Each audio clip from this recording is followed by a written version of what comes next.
Welcome. If you've ever played a track you've rendered from FL Studio in VLC or any other media player, or in a browser where you've uploaded it to a streaming site and it sounded vastly different to what you've mixed in FL Studio, this video is for you.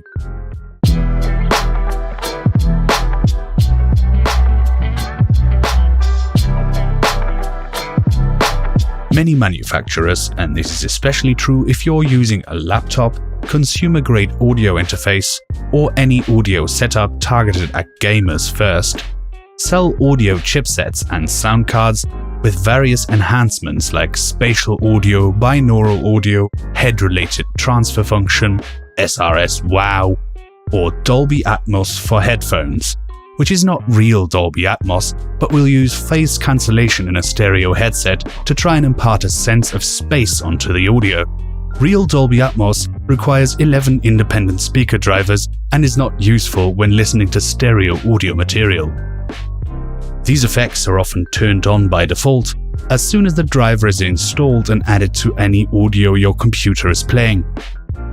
However, apps that can directly communicate with the audio hardware, like FL Studio through an ASIO driver, will not have these effects on the audio they put out. The good thing is, they can be turned off. On Windows, nasty sound enhancements are buried inside the Settings app under Sound. Some can be accessed here by clicking the arrow on your device, like the dreaded Spatial Sound option, or Mono Audio, which applies to all devices. Other device-specific settings are accessed under Advanced, more Sound settings, which will pop up the old-school sound device management window.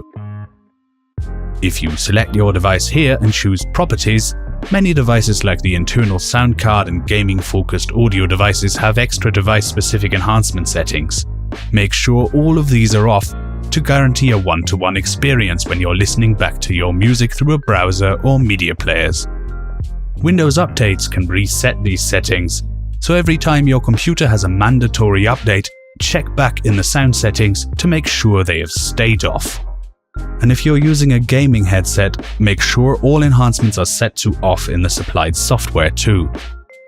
And don't forget about the settings inside the media players themselves.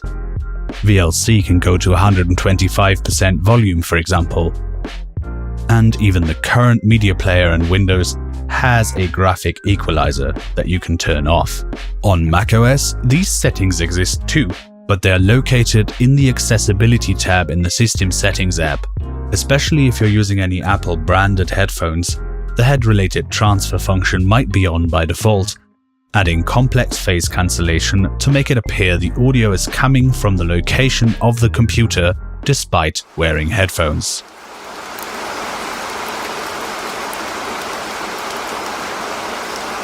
And macOS audio players are also not free of audio enhancement settings.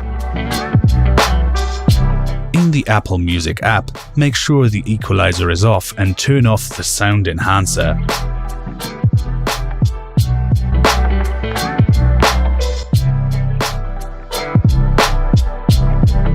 If you prefer using iTunes, the settings live in the same place. Now you know all of the spots where these settings hide to ruin your producing experience. Once they're off, audio should sound the same as it does in FL Studio. Happy music making!